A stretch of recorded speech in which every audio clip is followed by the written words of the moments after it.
Assalamualaikum warahmatullahi wabarakatuh. Perkenalkan, nama saya Fia Wasusanati Hijri, NPM 1810103024 dari K3 Seminar SDM. Di sini saya akan mereview mengenai penelitian yang dilakukan oleh Jennifer Kristiani Adam, Rihan Indria Dewa, dan Tantri Yanuar Rahman Shah yang dilaksanakan pada tahun 2020 mengenai The Leadership Styles Impact in Learning Organization and Organizational Innovation Towards Organizational Performance over Manufacturing Companies Indonesia. Latar belakang dalam penelitian ini, industri manufaktur di Indonesia sangat memiliki kontribusi terhadap pendapatan domestik bruto pada tahun 2008 sampai tahun 2017. Kontribusi tersebut mengalami penurunan karena adanya krisis ekonomi. Pada tahun 2017, industri manufaktur hanya berkontribusi sebesar 20,16% untuk pendapatan domestik bruto atau PDB, sedangkan kontribusi tersebut dirasa menurun dibandingkan dengan tahun 2008 yang berjumlah sebesar 27,81%. Dalam industri manufaktur, permasalahan mengenai kinerja karyawan harus sangat diperhatikan karena dapat menghambat berjalannya usaha tersebut dan berakibat pada pertumbuhan ekonomi di Indonesia.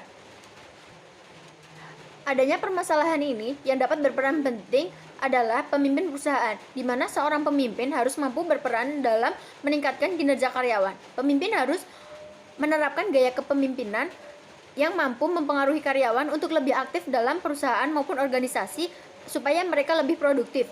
Banyak perusahaan saat ini memahami mengenai gaya kepemimpinan yang efektif. Gaya kepemimpinan yang efektif dapat mendorong karyawan untuk berinovasi sesuai dengan tujuan yang telah ditetapkan oleh perusahaan, sehingga menjadi perusahaan yang lebih baik lagi. Adanya perkembangan teknologi yang pesat, strategi konvensional dalam persaingan dengan perusahaan lain sudah tidak relevan lagi, maka dibutuhkan inovasi baru untuk strategi persaingan tersebut. Inovasi sangat diperlukan dalam perkembangan dan mempertahankan suatu perusahaan. Dalam menciptakan metode pengetahuan dan pengembangan kemampuan suatu perusahaan dalam suatu tindakan yang dilakukan diperlukan pembelajaran organisasi dalam sebuah perusahaan.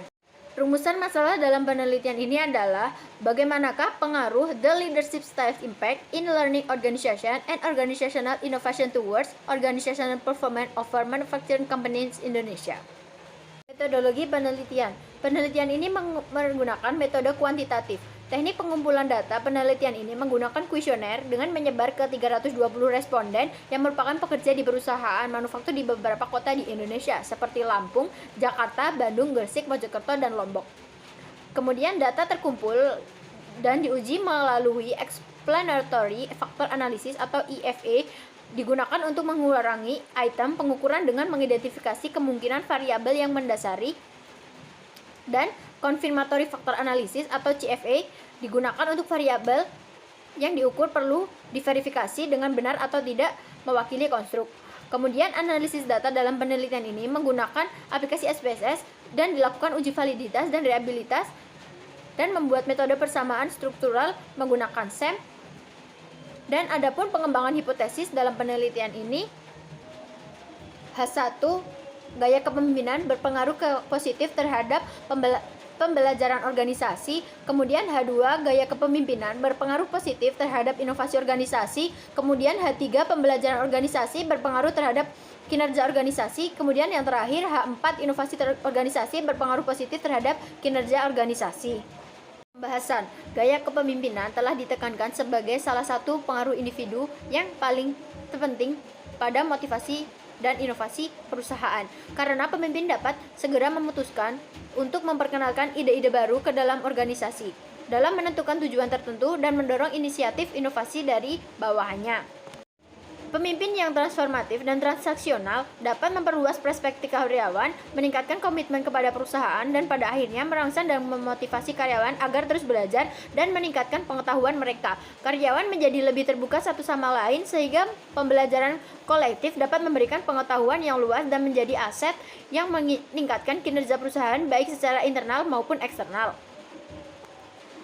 Pembelajaran organisasi diidentifikasikan sebagai kemampuan kolektif berdasarkan pengalaman dan proses kognitif dan melibatkan perolehan pengetahuan, berbagai pengetahuan, dan pemanfaat pengetahuan.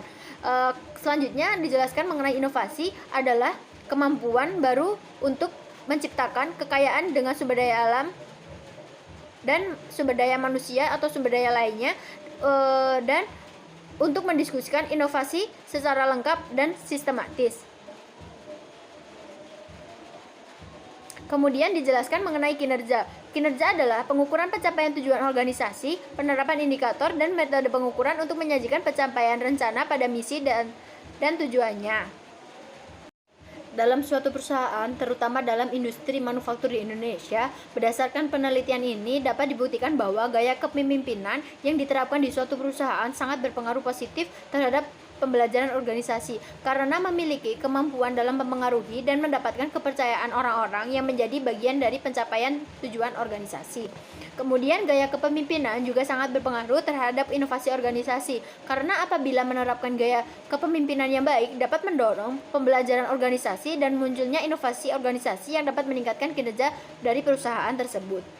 Dalam perusahaan manufaktur di Indonesia, pembelajaran organisasi juga dapat berpengaruh positif terhadap kinerja organisasi. Dalam suatu organisasi, pembelajaran organisasi meliputi peningkatan pengetahuan, pengambilan keputusan, dan mengenai cara pencapaian tujuan kerja, peningkatan komunikasi, dan keterlibatan kerjasama, motivasi dan komitmen untuk pembelajaran organisasi. Tujuan utama dari pembelajaran organisasi adalah untuk meningkatkan kualitas dan kuantitas perusahaan, kemudian untuk mendapatkan lebih banyak dukungan dan meningkatkan kinerja, dan untuk menciptakan, memelihara, dan memperbesar basis pelanggan pada suatu perusahaan tersebut.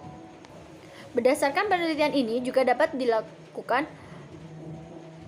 kesimpulan bahwa inovasi organisasi berpengaruh positif terhadap kinerja organisasi. Suatu organisasi harus dinamis di mana manajer dan para staf harus berkreatif dan inovatif dalam menyesuaikan organisasi perubahan yang terjadi di luar organisasi tersebut. Selain itu, untuk memenuhi kebutuhan organisasi, kunci keberlangsungan hidup dan keberhasilan suatu perusahaan atau organisasi adalah kreativitas dan inovasi. Karena pada saat ini perkembangan teknologi yang sangat pesat serta adanya persaingan yang semakin ketat. Kesimpulan dalam penelitian ini adalah gaya kepemimpinan dapat secara efektif meningkatkan inovasi dan pembelajaran organisasi secara efektif dan dapat meningkatkan perusahaan secara menyeluruh. Perusahaan manufaktur di Indonesia diharapkan dapat mempelajari dan menerapkan gaya kepemimpinan transformasional dan transaksional dengan baik di perusahaannya masing-masing. Gaya kepemimpinan transformasional memiliki berbagai cara untuk memotivasi karyawan agar dapat meningkatkan kinerja karyawan dengan memberikan lebih banyak dorongan kepada karyawan, memberikan contoh untuk lebih mementingkan kelompok daripada individu untuk kebaikan bersama, dan memberikan fasilitas kepada bawahannya untuk lebih antusias dalam bekerja. Sedangkan bagi perusahaan yang ingin menerapkan gaya kepemimpinan transaksional, disarankan agar para pemimpin dapat meningkatkan kinerja dengan memotivasi karyawan dengan melalui penghargaan untuk mendorong karyawan bekerja dengan maksimal. Gaya kepemimpinan dapat mendorong inovasi perusahaan dalam proses produksi, strategi bersaing, dan meningkatkan kinerja perusahaan secara internal dan eksternal. Sekian pemaparan dari saya, mohon maaf apabila ada kesalahan. Wassalamualaikum warahmatullahi wabarakatuh.